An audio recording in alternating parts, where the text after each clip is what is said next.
हमारा हमारा आज का चैप्टर है chapter 14 conditions requisite for initiation of proceeding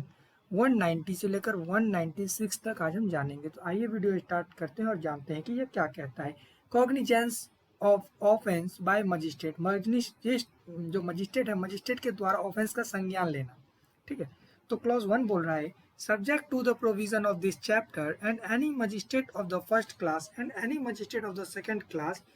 especially empowered in this behalf under subsection 2 may take cognizance of any offense। इसमें कहा जा रहा है कि जो मजिस्ट्रेट है, ठीक है, जो फर्स्ट क्लास मजिस्ट्रेट है वो, और जो सेकंड क्लास मजिस्ट्रेट है, अगर उसको सब क्लॉज 2 के अंदर इम्पावर्ड किया गया है तब, सब क्लॉज 2 हम आगे देखेंगे क्या है, तो उसके तहत इम्पावर्ड किया गया है तब वह कॉग्निजेंस ले सकते हैं। कैसे ऑफेंस का? क्लॉज ए बोल रहा है upon receiving a complainant of fact which constitute such offence, जो कोई कंप्लेनेंट रिसीव करता है, कोई कंप्लेन करने वाला होगा, ठीक है। और B upon a police report of such fact, या तो फिर पुलिस रिपोर्ट पर, पुलिस रिपोर्ट होता है ना 157 के अंदर, उस पर, या पुलिस रिपोर्ट किसी भी कंडीशन में हो, पुलिस रिपोर्ट अगर है तो उस पर वो संज्ञान ले सकते हैं। कोई कंप्लेन कर रहा है तब उस पर संज्ञान ले सकते हैं। और C upon information receive from any person other than a police officer, किसी के द्वारा इंफॉर्मेशन रिसीव हुआ है मजिस्ट्रेट सर को और अदर देन पुलिस ऑफिसर को छोड़कर, और अपॉन हिज ऑन नॉलेज, और इनको जो इनका खुद का विश्वास है, इनको मतलब खुद का जो नॉलेज है, इनका ज्ञान है, उस पर निर्भर करता है। That such offence has been committed, उनके हिसाब से उनको ऐसा लगता है कि जो अपराध है वह किया गया है। यहाँ पर मे का प्रयोग कहीं नहीं किया गया है, इसका मतलब 100% श्योरिटी के साथ ही वो देखेंगे कि ऑफेंस किया गया है, तब वह संज्ञान ले सकते हैं। तो ये इंपॉर्टेंट है। इसमें हम जो फर्स्ट क्लास मजिस्ट्रेट है वो कब संज्ञान ले सकता है? कंप्लेनेंट जब होगा, जब कोई कंप्लेन करेगा तब, पुलिस रिपोर्ट पर, या फिर उनके खुद के जो मतलब खुद का विश्वास ऐसा है, खुद का ज्ञान ऐसा है, उनको ऐसा पता है कि ऑफेंस जो है वो कमिट किया गया ही है, 100% कंफर्म कमिटेड किया गया है। टू बोल रहा है द चीफ जुडिशियल मजिस्ट्रेट में empower any magistrate of the second class to take cognizance under subsection 1 of such offense as are within his competency to inquiry into a trial। जैसा कि हमने ऊपर पढ़ा था कि सेकंड क्लास मजिस्ट्रेट को अगर चीफ जुडिशियल मजिस्ट्रेट एम्पावर करता है कोई इन तीनों को मतलब संज्ञान लेने के लिए, तो वो इन तीनों कंडीशन में सेकंड क्लास मजिस्ट्रेट भी संज्ञान ले सकता है, ट्रायल करा सकता है।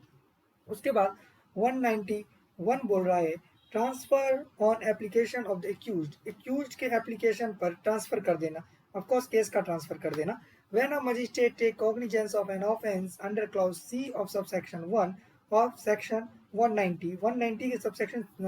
सॉरी क्लॉज सी में क्या पढ़ा था सबसेक्शन 1 में हमने कि जो मजिस्ट्रेट है वो खुद के हिसाब से ही, मतलब खुद उनको लग रहा है, खुद उनको पता है कि कोई ऑफेंस कमिट हुआ है, तो वो खुद ही संज्ञान ले लेते हैं। उस कंडीशन में, सिर्फ उस कंडीशन में, the accused shall before any evidence is taken, accused जो है उससे कोई भी एविडेंस लेने से पहले be inform that he is entitled to have the case inquired into और ट्राइड बाय अनदर मजिस्ट्रेट। उसको यह बताया जाएगा, उसको इन्फॉर्म किया जाएगा कि यह जो तुम जो हो वो दूसरे के मजिस्ट्रेट के द्वारा भी ट्रायल करवा सकते हो, यानी कि तुम इंटाइटल्ड हो कि तुम्हारा ट्रायल, क्योंकि जो मजिस्ट्रेट है अगर उन्होंने खुद से ही संज्ञान ले लिया है तो फिर वो तो दिक्कत कर सकते हैं ना, वो तो चाहेंगे कि हम केस जीत जाए। इसीलिए यहाँ पर ये प्रोविजन दिया गया है कि वो उसको इन्फॉर्म करेंगे एक्यूज को कि तुम दूसरे मजिस्ट्रेट के पास भी अपना केस दिखवा सकते हो, चलवा सकते हो। एंड इफ द एक्यूज और any of the accused if there be more than one, accused है या एक्यूज है अगर एक से ज्यादा है तो object to further proceeding before the magistrate taking cognizance, यानी कि वह जो ऑब्जेक्शन कर देता है, वह विरोध कर देता है कि जो फर्दर प्रोसीडिंग है वह आगे नहीं चलना चाहिए, वो ऑब्जेक्शन कर देता है उस मजिस्ट्रेट के सामने,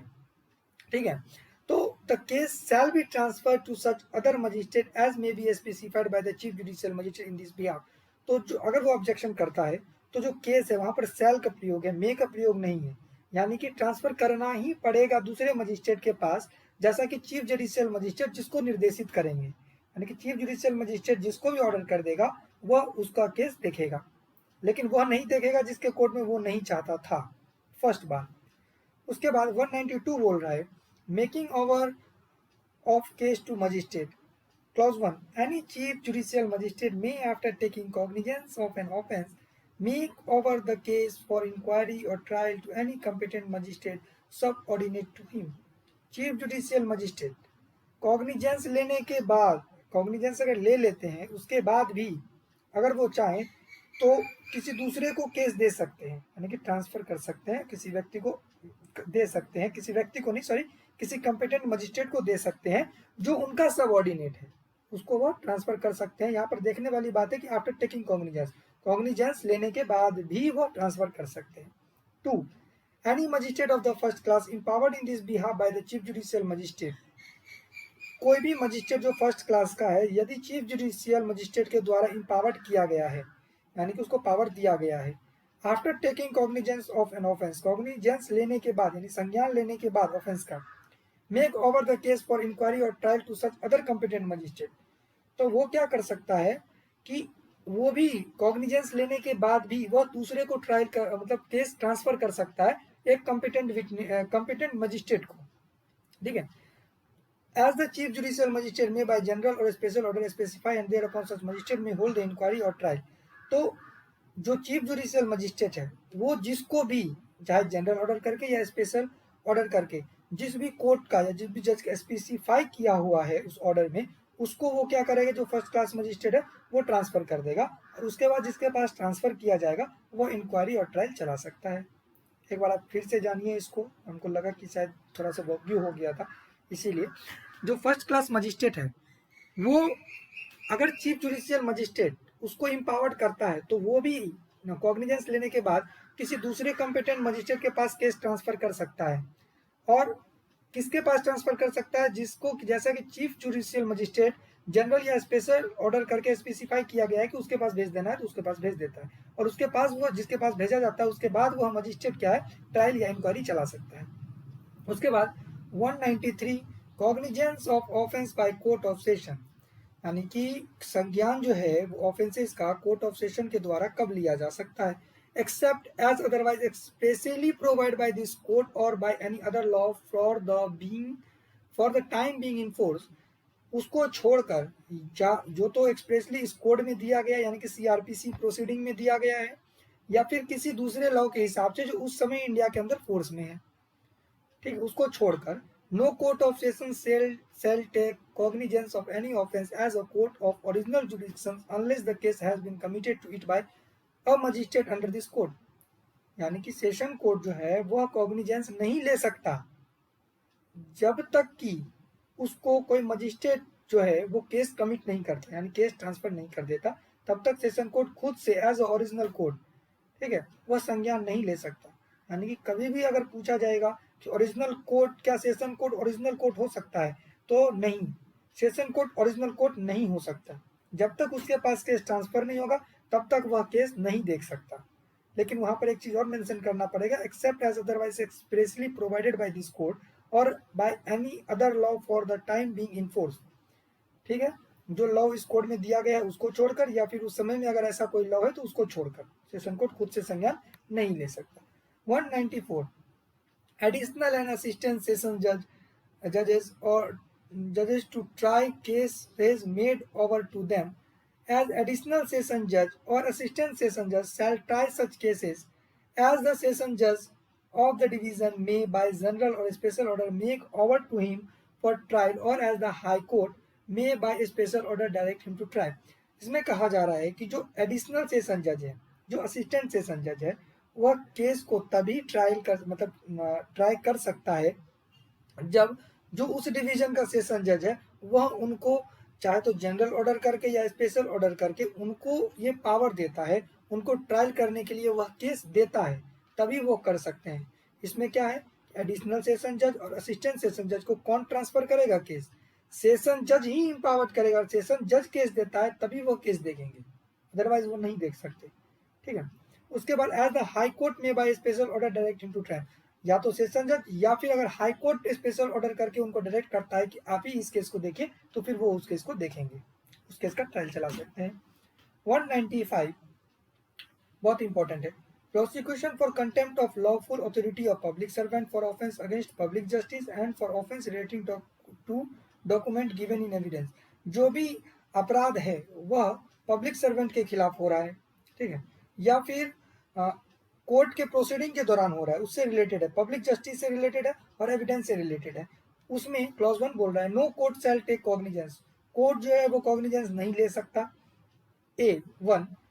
of any offense punishable under section 172 180A both inclusive of the Indian Penal Code. Second, of any abatement of or attempt to commit such offense or of any criminal conspiracy to commit such offense. 172 से लेकर 188 तक जो section है Indian penal code में दिया हुआ है, उस अपराध का एबेट करना यानी कि भड़काना, ठीक है, या फिर उसको अटेम्प्ट करना या फिर उसका कॉन्स्पिरेसी करना, ठीक है, उस ऑफेंस को करने के लिए कॉन्स्पिरेसी करना, जो भी है, अगर ऐसा अपराध है तो उसमें क्या है कि जो कोर्ट है वो डायरेक्ट कॉग्निजेंस नहीं ले सकती except on the complaint in writing of the public servant concerned or of some other public servant to whom he is administratively subordinate। इसमें कहा जा रहा है कि जब तक जो कंप्लेंट है, जो कंप्लेनेंट है वो राइटिंग में ना लिख के दे दे, ठीक है, कंप्लेनेंट कौन है यहाँ पर, पब्लिक सर्वेंट है जिसके साथ वह ऑफेंस हुआ है, वो या तो कंप्लेन करेगा एज ए कंप्लेंट और राइटिंग में करेगा, और या तो फिर वो ऑफिसर कर सकता है जिसका वो एडमिनिस्ट्रेटिवली सबऑर्डिनेट है, ठीक है, यानी कि उससे छोटा रैंक का है और उसका जो बड़ा ऑफिसर है वो कर सकता है कंप्लेन। तो इन दोनों अगर कंप्लेन करेगा, या तो जिसके साथ हुआ वो, या तो फिर जो उसका ऑफिसर है जिसका ये सबऑर्डिनेट है वो, तभी जाकर कोर्ट संज्ञान ले सकती है, अदरवाइज कोर्ट संज्ञान नहीं लेगा। उसके बाद बी बोल रहा है 1 of any offence punishable under any of the following section of the Indian Penal Code, namely section 192 to 196, 199, 200, 205 to 211, both inclusive, and 2 to 8, when such offence is alleged to have been committed in or in relation to any proceeding in any court or। इसमें कहा जा रहा है कि जो offence Indian penal code के अंदर 193, 196, 199, 200, 205, 211, 228 जो ऑफेंस है जो प्रोसीडिंग के रिलेशन में किया गया है, यानी कि प्रोसीडिंग से रिलेटेड है, कोर्ट में जो प्रोसीडिंग चल रहा है उससे रिलेटेड है वो ऑफेंस, ठीक है, तो उसमें भी जो कोर्ट है वो डायरेक्ट कॉग्निजेंस नहीं ले सकता। 2 of any offence described in 463 और punishable under section 471, 475, 476 of the said code when such offence is to have been committed in respect of the document produced or given in evidence in a proceeding in any court। यानी कि 463, 471, 475, 476, ठीक है, Indian penal code जो है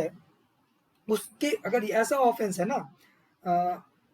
दस्तावेज से related है, proceeding के टाइम में जो दस्तावेज दिया जाता है, जो एविडेंस दिया जाता है, उससे रिलेटेड है अगर अपराध है, तो फिर उसका भी कॉग्निजेंस जो है वो डायरेक्ट नहीं लिया जा सकता, डायरेक्ट नहीं लेगा court. Third, of any criminal conspiracy to commit or attempt to commit or the amendment of any offence specified in sub clause 1 और सब क्लॉज 2। सब क्लॉज 1 और सब क्लॉज 2 में जो भी हमने अभी सेक्शंस पढ़ा है उसका कॉन्स्पिरेसी करना, ठीक है, यानी षड्यंत्र करना या फिर उसको अटेम्प्ट करना, ठीक है, या एबेट करना उसके उस अपराध के लिए जो हमने क्लॉज 1 और 2 में पढ़ा है, वो भी तब भी जो है जो कोर्ट है वो डायरेक्ट कॉग्निजेंस नहीं ले सकता, accept on the complaint in writing of that court or by such officer of the court as that court may authorize in writing in this behalf or of some other court to which that court is subordinate। जैसा कि हमने ऊपर पढ़ा था कि उसमें public servant के खिलाफ हो रहा था ना ऑफेंस, इसमें कोर्ट के खिलाफ हो रहा है। जब पब्लिक सर्वेंट के खिलाफ हो रहा है तो जिसके खिलाफ, जिस पब्लिक सर्वेंट के खिलाफ यह हुआ है वो राइटिंग में कंप्लेन करेगा या फिर उसका ऑफिसर कंप्लेन करेगा। तो सेम थिंग यहाँ पर ऐसा है कि जिस कोर्ट में ऐसा हुआ है, ठीक है, जो भी आदमी के साथ वो कंप्लेन करेगा राइटिंग में वो कोर्ट, ठीक है, और उस कोर्ट का ऑफिसर कर सकता है जिस ऑफिसर को वो कोर्ट ऑथराइज कर रखा है, और वो राइटिंग में होना चाहिए, यानी कि अगर ऑथराइज भी कर रहा है किसी ऑफिसर को कंप्लेन करने के लिए तो वो राइटिंग में उसको ऑथराइज करेगा, ठीक है, और तब वो कंप्लेन करेगा राइटिंग में। और जो अदर कोर्ट भी कर सकता है जो जिसका वो सबऑर्डिनेट है, ठीक है, मतलब हायर कोर्ट भी कर सकता है जिसके अंदर वो कोर्ट आता है, वो भी कंप्लेन कर सकता है, लेकिन कंप्लेन राइटिंग में होगा। क्लॉज 2 बोल रहा है where a complainant has been made by a public servant under clause A of subsection 1, any authority to which he administratively subordinate may order the withdrawal of the complainant and send a copy of such order to the court, and upon its receipt by the court no further proceedings shall be taken on the complainant। Complainant, इसमें कहा जा रहा है कि हमने क्या पढ़ा था कि पब्लिक सर्वेंट वाला है बात। अगर पब्लिक सर्वेंट कंप्लेन करता है क्लॉज ए में, section 1 sub section 1 clause A के अंदर, ठीक है, तो उसका जो ऑफिसर है, जिसका वो सब ऑर्डिनेट था जिसने कंप्लेन किया था, उसका ऑफिसर अगर चाहे तो ऑर्डर कर सकता है राइटिंग में कि ये जो कंप्लेनेंट है इसको विड्रॉल कर लिया जाए, यानी ये जो कंप्लेन है उसको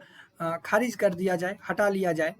तो वो क्या करेगा, वो ऐसा ऑर्डर कर सकता है, जो ऑफिसर है वो ऐसा ऑर्डर कर सकता है, और वो कॉपी, जो ऑर्डर का कॉपी है वो कोर्ट को भेजेगा, और कोर्ट क्या करेगा, आगे का जो प्रोसीडिंग है उसको रोक देगा, यानी कि वो कंप्लेनेंट वहीं पर रद्द कर दिया जाएगा, आगे प्रोसीडिंग नहीं होगा।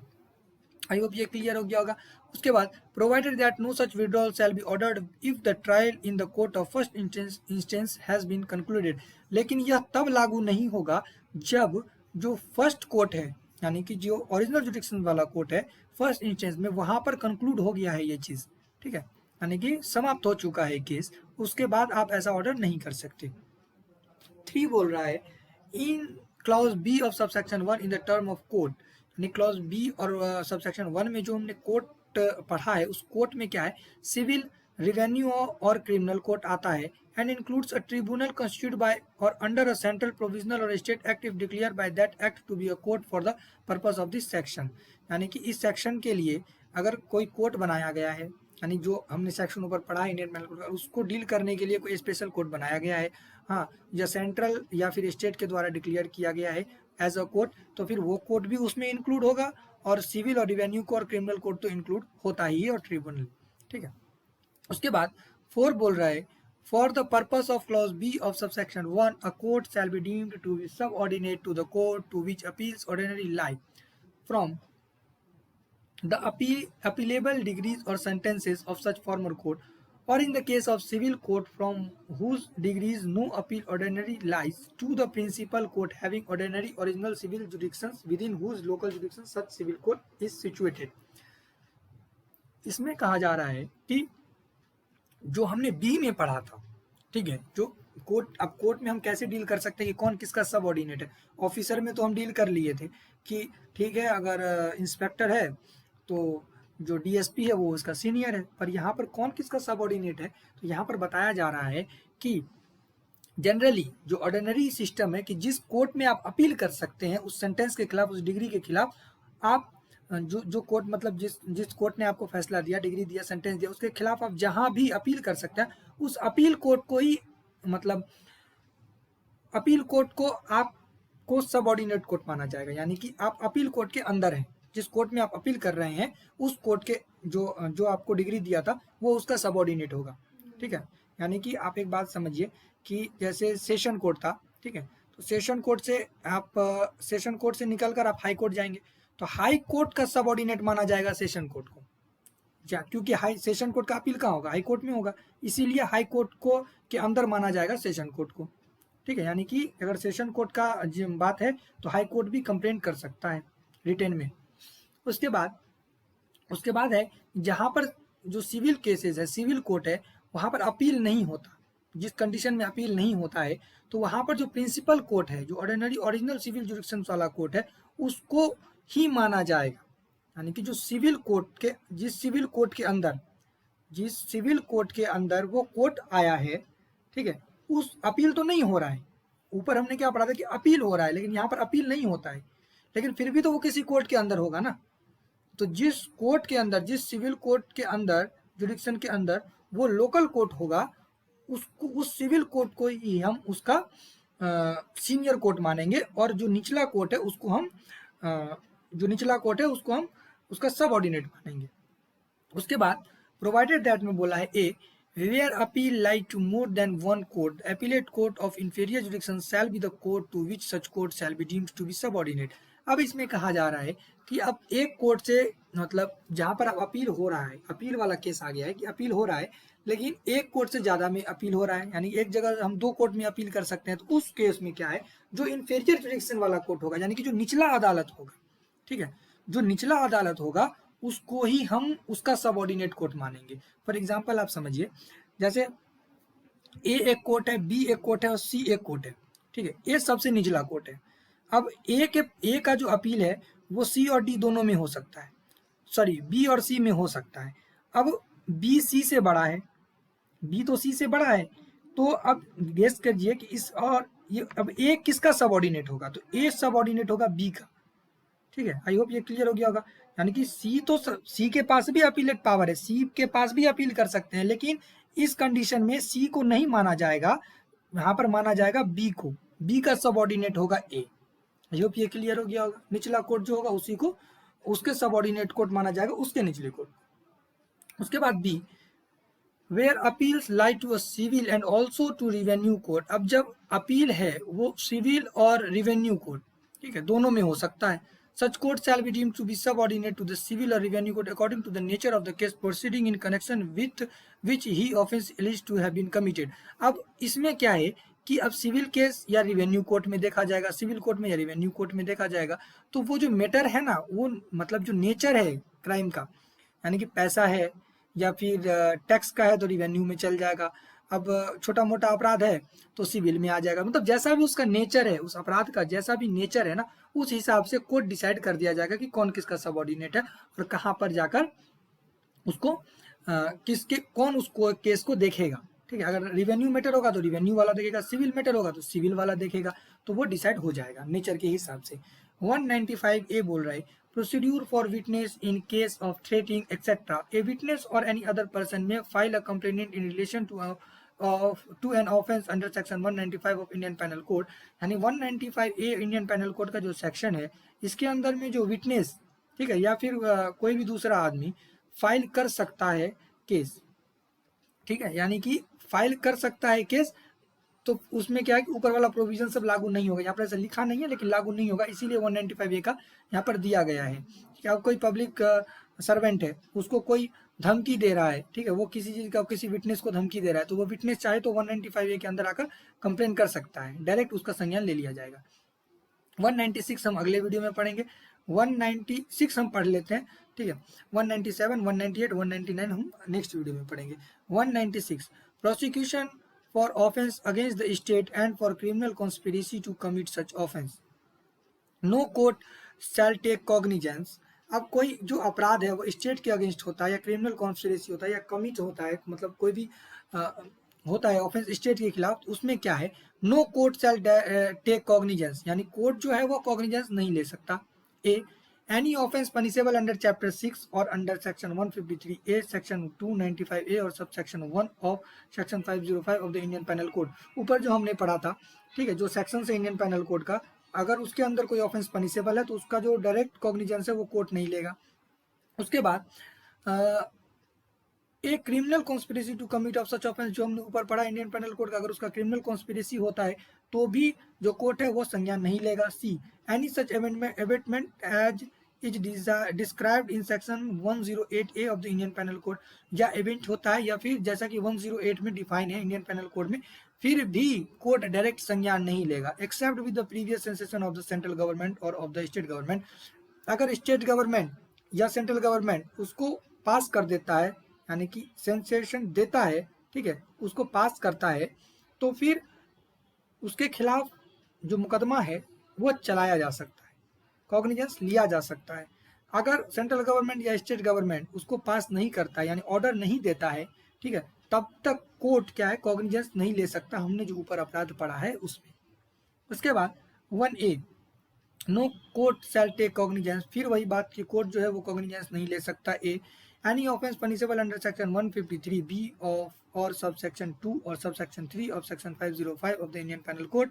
B a criminal conspiracy to commit such offence, या तो जो हमने ऊपर अपराध पढ़ा है वो अपराध है या फिर उसका क्रिमिनल कॉन्स्पिरेसी हुआ है, उसमें भी जो कोर्ट है वो डायरेक्ट कॉग्निजेंस नहीं ले सकता except with the previous sensations of the central government or the state government or the district magistrate. अब यहाँ पर एक खास बात है, जैसा हमने सेम ऊपर पढ़ा था कि सेंट्रल गवर्नमेंट का परमिशन चाहिए, स्टेट गवर्नमेंट का परमिशन चाहिए इसका ट्रायल, इसका कॉग्निजेंस लेने के लिए ऐसे ऑफेंस का, पर यहाँ पर एक ज़्यादा हो गया कि डिस्ट्रिक्ट मजिस्ट्रेट भी चाहे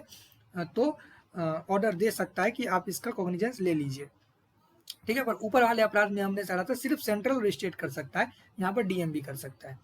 उसके बाद 2 no court shall take cognizance of the offence of any criminal conspiracy punishable under section 120B of the Indian Penal Code court cognizance नहीं ले सकता किसी भी क्रिमिनल कॉन्स्पिरेसी का जो कि 120 बी के अंदर इंडियन पेनल कोड में दिया गया है, other than a criminal conspiracy to commit punishable with death imprisonment for life और regular imprisonment for a term of 2 years और अपवार्ड। ठीक है, लेकिन अगर वह ऑफेंस जो क्रिमिनल कॉन्स्पिरेसी है अगर उसकी सजा डेथ है, डेथ इम्प्रिजनमेंट डेथ है या लाइफ इम्प्रिजनमेंट है, ठीक है, या फिर 2 साल से ज्यादा का है, ठीक है, तब यह लागू नहीं होगा unless the state government or the district magistrate has consented in writing to initiation of the proceeding. तो अगर आप एक बात समझिए, 120 के अंदर जो इंडियन पेनल कोड का है उसके अंदर कोर्ट जो है वो डायरेक्ट कॉग्निजेंस नहीं ले सकता। ठीक है, अगर कॉग्निजेंस लेना है तो स्टेट गवर्नमेंट, ठीक है, या फिर डिस्ट्रिक्ट मजिस्ट्रेट वो उसको परमिशन देगा तभी वो कॉग्निजेंस ले सकता है, यानी कि परमिशन लेना पड़ेगा। पर यदि जो क्रिमिनल कॉन्स्पिरेसी है अगर उसका पनिशमेंट डेथ जाता है या इम्प्रिजनमेंट फॉर लाइफ जाता है या फिर 2 साल से अधिक का पनिशमेंट है, उसमें क्या है, उसमें ना डिस्ट्रिक्ट मजिस्ट्रेट का कोर्ट को काम है ना फिर स्टेट गवर्नमेंट का काम है, वो खुद से ही फिर कॉग्निजेंस ले सकता है। Provided that where the criminal conspiracy is one to which the provision of section 195 apply, no such consent shall be necessary। इसमें कहा जा रहा है कि जो क्रिमिनल कॉन्स्पिरेसी है और उस पर 195 अप्लाई हो सकता है, यानी 195 अप्लाई होता है तो फिर जैसा जो हमने ऊपर कंसेंट पढ़ा है उस कंसेंट का कोई भी जरूरत नहीं है। Third, the central government or the state government may be for recording sensation under subsection 1 or subsection 1A and the district magistrate may be for recording under subsection 1A and the state government or the district magistrate may be for giving the consent of subsection 2 order a preliminary investigation by a police officer not being below the rank of inspector। In such case such police officer shall have the power referred to in subsection 3 of section 155। इसमें कहा जा रहा है कि जो central government है या state government है या फिर वो डिस्ट्रिक्ट मजिस्ट्रेट है, वो जितना भी हमने ऊपर सेक्शन पढ़ा था जिसके अंदर में वो उससे कंसेंट लेना जरूरी है, तो वो कंसेंट तब देगा। कंसेंट देने से पहले वो क्या करेगा, जो एक प्राइमरी इन्वेस्टिगेशन है ना वो पुलिस ऑफिसर को ऑर्डर करेगा और ऐसे पुलिस ऑफिसर को ऑर्डर करेगा जो सब इंस्पेक्टर से नीचे का नहीं है। ठीक है, सॉरी, जो इंस्पेक्टर से नीचे का रैंक का नहीं है। ठीक है, उसको जो ऊपर हमने जो स्टेट गवर्नमेंट है जो सेंट्रल गवर्नमेंट है अगर वो परमिशन देना चाहता है तो वो क्या करेगा, जो इंस्पेक्टर रैंक का आदमी है उससे एक प्राइमरी इन्वेस्टिगेशन करवाएगा, यानी प्राइमरी इन्वेस्टिगेशन करवा सकता है, इट मे बी, ठीक है, वो करवा सकता है। और जो पुलिस ऑफिसर है जो इन्वेस्टिगेशन करेगा उसके पास जो पावर होगा वो 155 सब क्लॉज 3 के अंदर होगा। ठीक है, यानी नॉन कॉग्निजेबल ऑफेंस में जो होता है उसमें, यानी जो पावर है उसके पास, वो जो पावर उसको दिया जाएगा जो पुलिस ऑफिसर पावर होगा वो 155 क्लॉज 3 के अंदर ऐसा पावर होगा। आई होप ये क्लियर हो गया होगा। उसके बाद 197 हम एक बार में पढ़ेंगे, बहुत इंपॉर्टेंट है। उसके बाद 198 199 हम पढ़ेंगे। आज का वीडियो